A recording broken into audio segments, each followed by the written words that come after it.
Corona virus Kerala के लिए बड़ा सिरदर्द बना हुआ है। एक बार फिर कोरोना के मामले बढ़ने लगे हैं, लेकिन अब यहां एक नई परेशानी खड़ी हो रही है। प्रदेश में निपाह वायरस का भी मामला सामने आया और इस वायरस से संक्रमित 12 साल के एक बच्चे की मौत हो गई, जिसके बाद केंद्र से लेकर राज्य सरकार तक इसे कंट्रोल करने में जुट गए हैं।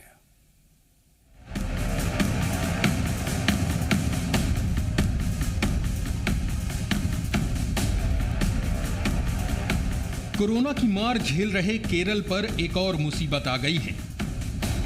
इस मुसीबत का नाम है निपाह। केरल के कोझिकोड जिले में निपाह वायरस से संक्रमित 12 वर्ष के एक बच्चे की मौत हो गई। इस खबर के सामने आने के बाद से ही केरल में हड़कंप है। कोझिकोड प्रशासन कॉन्टैक्ट ट्रेसिंग में जुट गया है।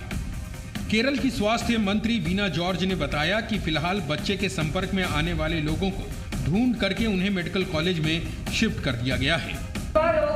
നിപ്പ വൈറസ് രോഗബാധയെ സംബന്ധിച്ചിടത്തോളം ഏറ്റവും പ്രധാനപ്പെട്ട ഒരു കാര്യം ഏറ്റവും കൂടുതൽ രോഗസാധ്യത അല്ലെങ്കിൽ വൈറസ് ബാധ ഉണ്ടാകാൻ സാധ്യതയുള്ള ഹെൽത്ത് വർക്കേഴ്സിനാണ്। हालात की गंभीरता को देखते हुए केंद्र की ओर से भी एक टीम कोझिकोड भेजी गई है। अब निपाह वायरस को लेकर कई तरह के सवाल लोगों के मन में आने लगे हैं। क्या है निपाह वायरस? निपाह वायरस एक तरह का नया वायरस है जो जानवरों के जरिए इंसानों में बड़ी तेजी से फैलता है। ये एक वायरल संक्रमण होता है और इसका परिणाम काफी गंभीर हो सकता है। इसका कोई कारगर इलाज फिलहाल नहीं है और ना ही इसके लिए वैक्सीन अवेलेबल है। कैसे फैलता है निपाह वायरस?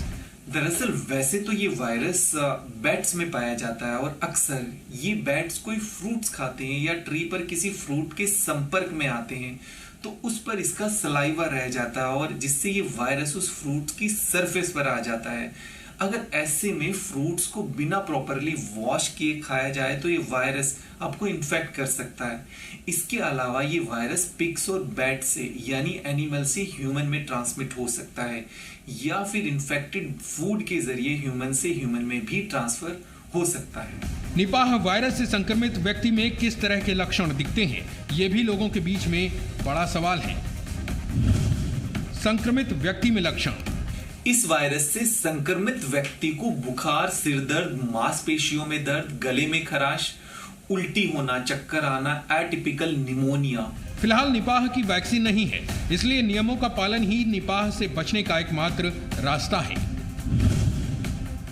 निपाह से कैसे बचें?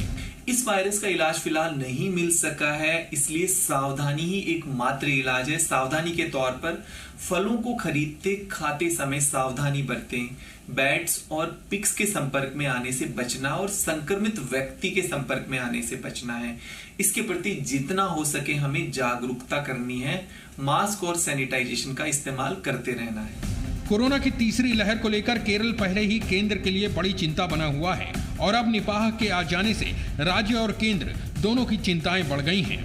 फिलहाल राज्य सरकार का पूरा ध्यान कॉन्टैक्ट ट्रेसिंग पर है और वो पूरी कोशिश में है कि निपाह केरल में अपने पैर न जमा पाए। ब्यूरो रिपोर्ट, जी मीडिया।